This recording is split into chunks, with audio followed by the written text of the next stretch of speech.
Book 2, Canto 7. The Descent into Night. A race possessed inhabited those parts. A force demoniac lurking in man's depths, that heaves suppressed by the heart's human law, awed by the calm and sovereign eyes of thought.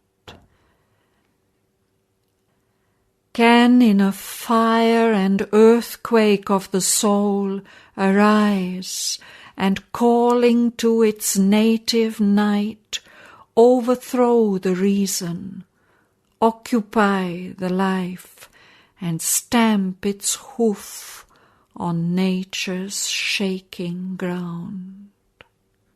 This was for them their being's flaming core. A mighty energy, a monster god, hard to the strong, implacable to the weak, it stared at the harsh, unpitying world it made with the stony eyelids of its fixed idea. Its heart was drunk with a dire hunger's wine. In others' suffering felt a thrilled delight, and of death and ruin the grandiose music heard. To have power, to be master, was sole virtue and good. It claimed the whole world for evil's living room. Its party's grim totalitarian reign, the cruel destiny of breathing things. All on one plan was shaped and standardized under a dark dictatorship's breathless weight.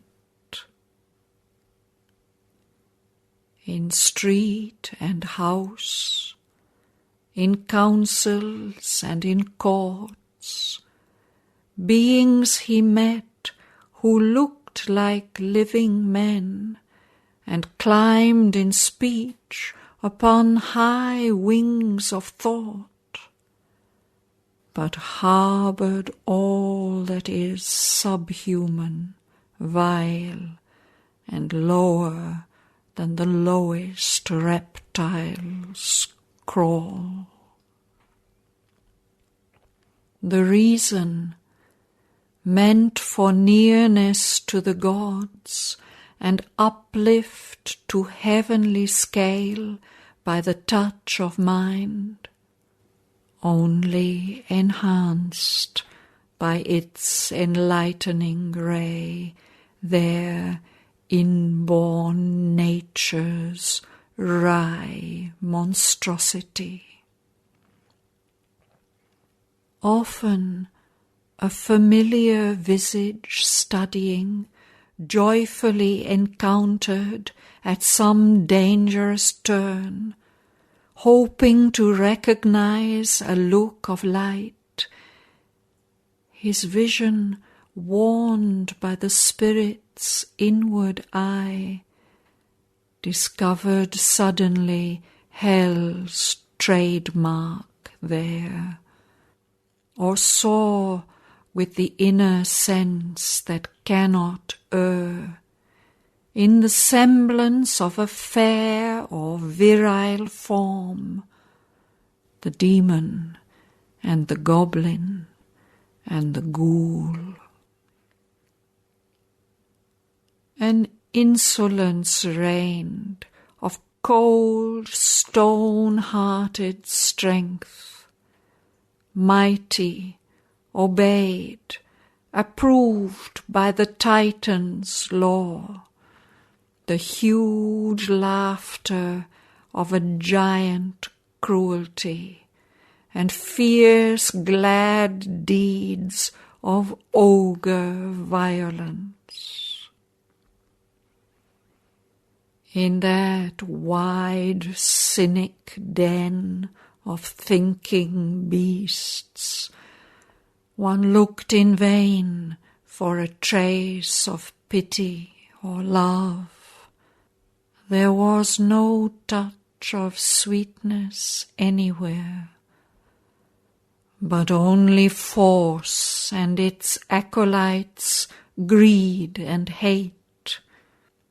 There was no help for suffering, none to save, none dared resist or speak a noble word. Armed with the aegis of tyrannic power, signing the edicts of her dreadful rule, and using blood and torture as a seal, darkness proclaimed her slogans to the world.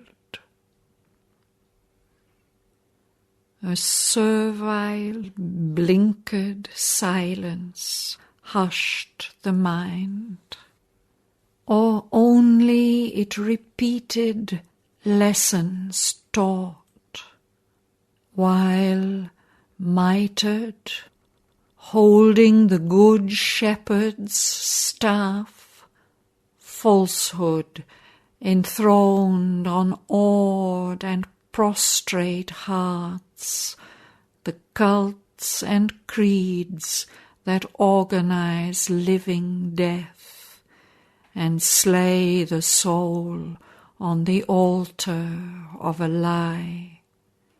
All were deceived or served their own deceit. Truth in that stifling atmosphere could not live.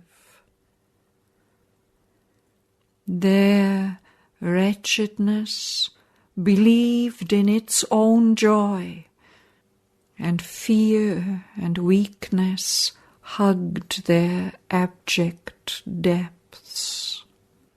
All that is low and sordid-thoughted, base, all that is drab and poor and miserable, breathed in a lax content its natural air, and felt no yearning of divine release.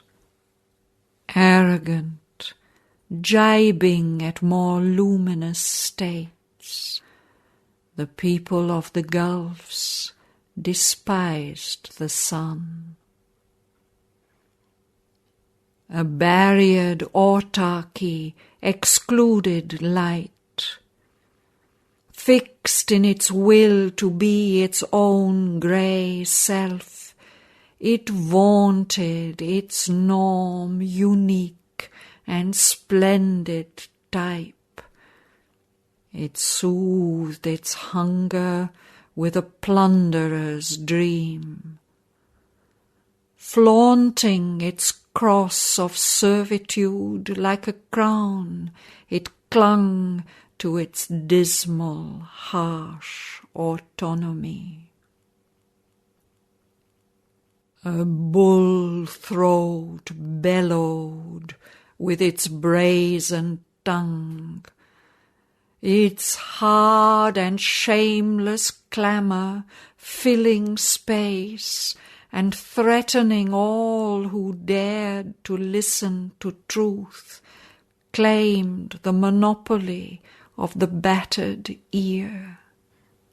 A deafened acquiescence gave its vote, and braggart dogmas shouted in the night, kept for the fallen soul once deemed a god, the pride of its abysmal absolute.